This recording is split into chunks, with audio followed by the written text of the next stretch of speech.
Well, I'd probably formed an impression of Lourdes even before that store my first night. I guess I come here expecting to find thousands of sick people, dying, desperate. And yet, I wanted to do this story because a few years ago a friend of mine took his mother to Lourdes. She'd been given 6 months to live. She lived another 4.5 years. Why? I mean, Lourdes is just a little town in southern France with a population of about 15,000. But in all of France, only Paris has more hotels because between 4 and 6 million people come to the sanctuary of Lourdes every year. Not tourists, but pilgrims like the Cuizon family from California. We're hoping for a miracle and blessing for everybody, for my family. There was Jamie Jensen, a quadriplegic since birth. What am I going to do with my life? Where am I going to go?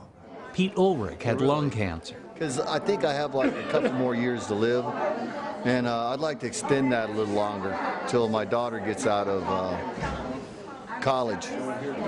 He's been exhausted all of his chemotherapy. There's no more for him. Mary O'Sullivan's a retired Air Force doctor, and Marlene Watkins... Don't have a college degree, just a housewife. And these are just some of the Americans, but you see people from all over the world. They come because of the very first miracle. It happened here in this grotto. The Virgin Mary is believed to have appeared 18 times to a poor, uneducated teenager who we've come to know as Bernadette of Lourdes. And during one vision where Mary appeared, this spring began to flow. That was in 1858, and within a year, thousands of people were coming here. The water's said to have remarkable healing powers. But what can it really do? Do miracles still happen here? Dr. Alessandro Di Franciscis now here are archives. Is the medical director at Lourdes. This is the oldest. These were handwritten. He chairs a panel of as many as 100 doctors, because every year they receive 30 to 40 reports of miracles. They'll follow each case an average of 10 years to review the biopsies, the examinations, or the scanners, the clinical facts to rigorous observation. Because of the 7,000 cases on file, the Church has recognized just 67 cases as true miracles. The rest are deemed unexplained cures. Well, as a physician, I know people get better from things that, you know, there are times you just don't know how it happened. So I kind of think the real miracle of Lourdes are stories of people like Marlene. Oh, about my friend, she won the tickets to come here. I didn't really know Lourdes. Well, it might have been by chance, but she saw a need. Because for some, it is their dying wish to come here. But maybe all of their resources have been spent on medications and treatments, and they're out of work if they're sick. For those who are handicapped, oftentimes, there's not any opportunity for them to come without help or assistance, let alone without an income. So think about bringing somebody in a wheelchair, on a respirator, somebody who requires full-time care. Think of that one person, then multiplied by millions, and realize the Sanctuary of Lourdes has a full-time staff of 500, but it takes 5,000 volunteers every week to maintain, organize, and even the people who train the volunteers are longtime volunteers themselves. You've got to keep the stretcher level, so you have to lift higher. Well, first of all, you got to know where the brakes are, because if you're going to leave them, you got to set the brakes, or they run away from you.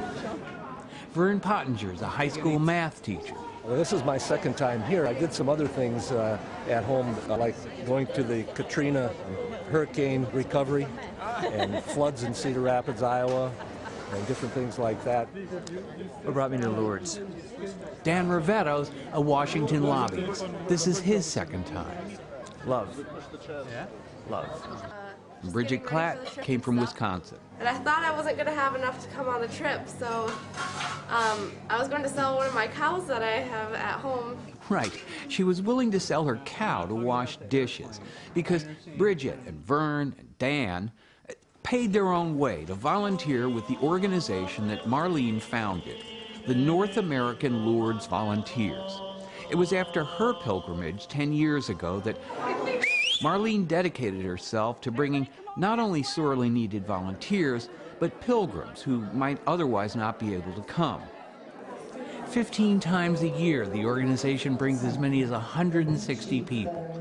They stay in a combination hospice, hospitality center, and all the volunteers from every country live like this.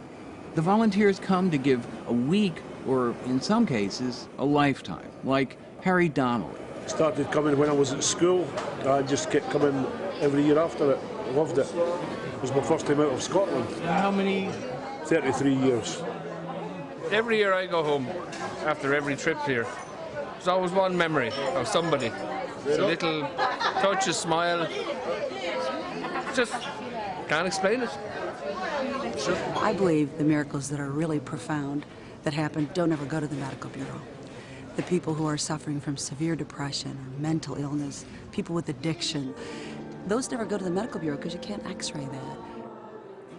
This was actually Jamie's 8th pilgrimage because after his first, Marlene asked him to be her special advisor on issues faced by the disabled. I have turned this into a decision to make a change, either in myself or in somebody else's life. Ready, set. As for Pete, sadly he died just a few months later. And while it may not have been a miracle, he clearly found something. I haven't seen you out of your wheelchair. Yeah, I feel great. I don't know why, but I do feel great.